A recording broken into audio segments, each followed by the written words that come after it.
Olá, bom dia amigos e amigas do canal Dica de hoje.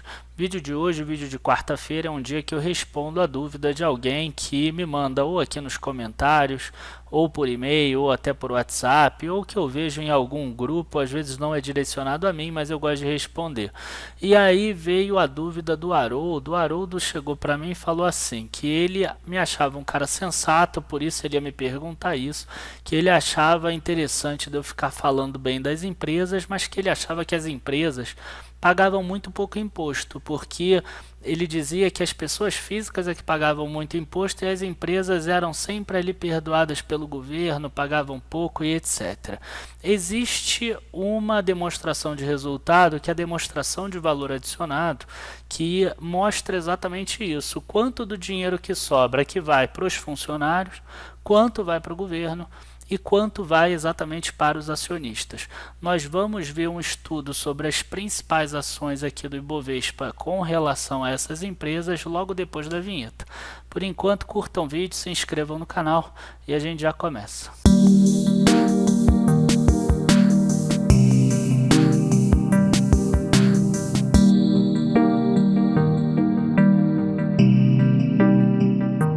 Bom, a primeira coisa que eu fiz foi olhar exatamente essa tabela aqui que tem lá no site da BMF Bovespa, da B3 atual, que mostra as principais participações no índice Bovespa. Somando todas essas aqui, a gente tem mais do que 50%, tem perto de 55%. Então a gente vê aqui que a Vale e Itaú são as principais participações, depois vem Bradesco, Ambev, aqui tem os dois códigos de Petrobras, a própria B3 e Itaúsa e o Banco do Brasil. Tá? E aí a gente vai pegar até Itaúsa aqui, todas essas empresas para a gente fazer exatamente o valor adicionado de cada uma delas. Então vamos rapidinho aqui, a gente está na demonstração de valor adicionado de Vale. Eu tirei toda a parte de cima dela, peguei só essa parte final. Essa coluna aqui é o semestre de 2018, essa coluna aqui é o semestre de 2017, e é importante dizer assim, ela começa com todas as receitas que a empresa ganha, aí depois eles tiram todos os custos que existem de insumos, de matéria-prima, de energia elétrica, enfim, todos esses custos de insumos, e aí sobra um valor adicionado total a distribuir. No caso da Vale, em 2018, no primeiro semestre, foi um total de 32 bilhões de reais. Desses 32 bilhões de reais, 4 bilhões e 300 milhões, na cor amarela aqui, foram para as pessoas que trabalham na Vale. 5 bilhões e 186 milhões foram exatamente de impostos, taxas e contribuições. E 5 bilhões e meio aqui remuneração de capital próprio. Nesse vídeo de hoje eu não peguei aqui a remuneração de capital de terceiros porque eu não estou querendo trabalhar a dívida da empresa. Então a gente vai olhar sempre pessoal, impostos e remuneração de capital próprio. Como vocês podem ver aqui na Vale está mais ou menos empatado. Depois no final a gente vai somar todas elas. Então a gente passou aqui de Vale e a gente passa para Itaú.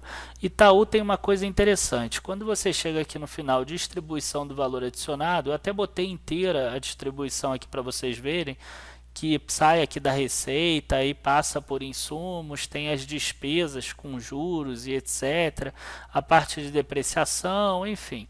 Tá? Aí você tem aqui despesas com pessoal, 10 bilhões e 400 milhões, impostos, taxas e contribuições diminuiu bem aqui porque o imposto de renda diminuiu dos bancos por causa do hedge que eles fizeram para se proteger do câmbio. Então o normal seria ser 9 bilhões, mas a gente vai utilizar o desse ano, que é 3 bilhões e 700 milhões. Como vocês podem ver aqui, deu inclusive um valor negativo de imposto.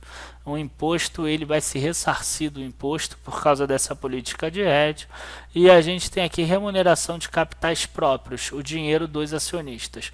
12 bilhões e 400 milhões, sendo que 5 bilhões e 400 foram pagos em dividendos e 6 bilhões e 600 milhões foram lucros retidos. É engraçado, né? Só com o lucro retido de um semestre, o Itaú consegue comprar toda a parcela que ele comprou agora da XP que foi aprovada. Então a gente passa para a próxima empresa, e aí a gente vai fazendo agora mais rápido. A gente está aqui com o Bradesco, a gente vê aqui que em 2018 a mesma coisa, que impostos diminuiu muito pelo mesmo motivo. Então tem 3 bilhões de impostos, 8 bilhões e 200 de pessoal no primeiro semestre, 9 bilhões de capital próprio, que são o dinheiro dos acionistas. Aí a gente passa aqui para a Ambev, a gente já vê que os impostos são 11 bilhões e 700 milhões, sendo que a maior parte deles é estadual, 7 bilhões e 100, e contra 5 bilhões que sobrou para os acionistas e só 2 bilhões para os funcionários da empresa. Esse aqui é o mais incrível de todos, que é a Petrobras. Na Petrobras, de 139 bilhões que vão ser distribuídos entre os vários entes, fatores de produção, a gente tem 75 bilhões indo para o governo, indo como impostos, 14 bilhões como pessoal e 16 bilhões como remuneração de capital próprio. Aí eu pergunto, né, quando a gente vê Petrobras e Ambev, será que o governo merecia mais do que, não vou nem falar os acionistas, mais do que os funcionários que trabalham lá? Será que o governo merece receber 5 vezes mais? Será que o governo merece aumentar de 58 para 75, enquanto os funcionários só subiram de 14,3 para 14,9? É esse tipo de coisa que, quando a gente analisa, a gente pensa, quando a gente pensa país. Tá? Então vocês veem que tem algumas empresas que o governo puxa, e puxa muito dinheiro de imposto. Quando a gente vem aqui para a B3, a gente já vê o oposto, né? A gente vê que pessoal em encargos aqui está em torno de 350 milhões. A gente tem aqui os impostos somando, dá 370 milhões. E a gente tem aqui os juros sobre capital próprio e lucro líquido do período, que é a parte do acionista, em torno de 1 bilhão e 40 milhões. Já é uma empresa um pouco menor. E Itaúsa também, porque Itaúsa é uma holding. Então todo o imposto que tem que ser pago, ele já foi pago lá na Alpargatas, na NTS, na Duratex, na Itautec e principalmente no Itaú, que é a principal parte da holding aí.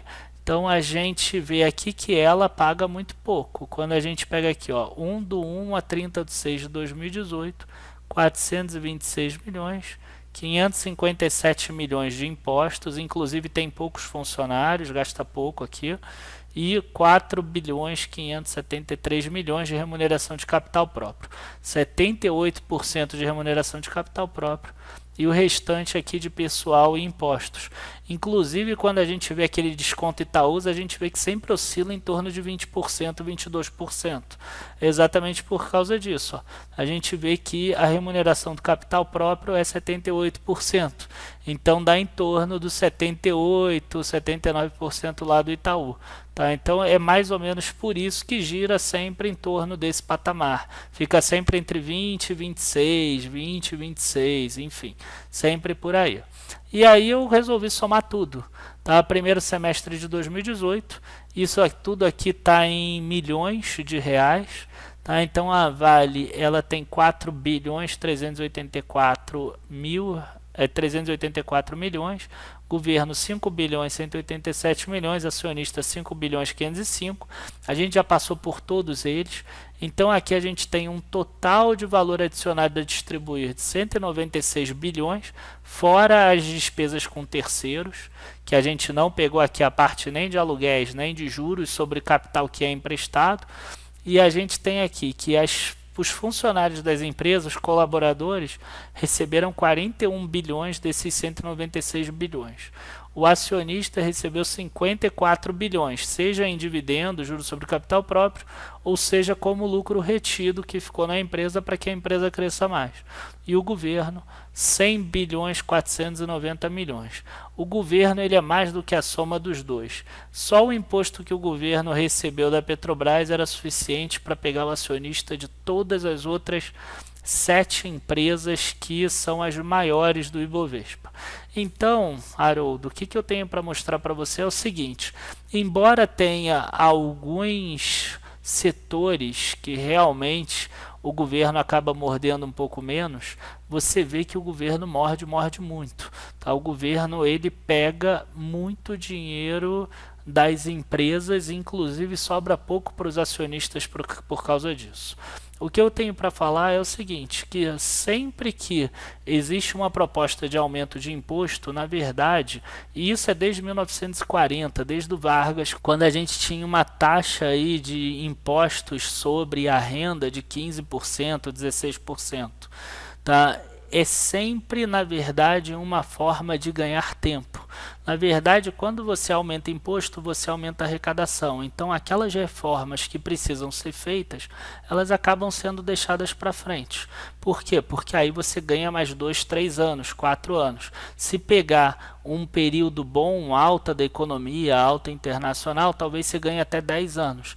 Aí depois a gente tem um estrangulamento de novo da economia, em algum momento cai a arrecadação e aí precisa aumentar de novo o imposto, porque se não aumentar, a economia quebra de novo. E aí o Brasil nunca faz as reformas que são necessárias. Eu, pensando aqui na minha cabeça, a primeira vez que eu ouvi falar sobre reforma, seja ela tributária ou previdenciária, enfim, qualquer tipo de reforma para reduzir gasto do governo, foi ainda no governo Itamar Franco. O Fernando Henrique falava muito disso, o próprio Lula falava muito disso e agora o Temer fala muito disso. Então a gente percebe que nenhum deles conseguiu fazer as reformas que precisa. E qual foi a saída que o Congresso arrumou? Aumentar impostos ou criar impostos novos. Dessa forma, a gente já teve vários impostos, seja com aumento de alíquotas, seja impostos novos, e isso faz com que a economia cresça cada vez menos. Basta você pegar o PIB do Brasil há 30 anos atrás ou 40 anos atrás, há 20 anos atrás, na década passada e na década atual. Você vai ver que o potencial de crescimento da economia é cada vez menor, a rentabilidade das empresas é cada vez menor, exatamente por causa disso, porque o governo ele morde cada vez mais das empresas e aí a empresa não tem rentabilidade. Para sair um projeto do papel, a rentabilidade tem que ser muito alta para poder descontar o dinheiro do governo e ainda sobrar. Tá? Enfim, pessoal, muito obrigado a todos. Espero ter respondido a dúvida do Haroldo. Não se esqueçam de entrar lá no site www.dicadehoje7.com ou na área de membros que está aparecendo aqui no vídeo. Espero que vocês tenham gostado do vídeo de hoje. Abraços, bons investimentos. Tchau, tchau.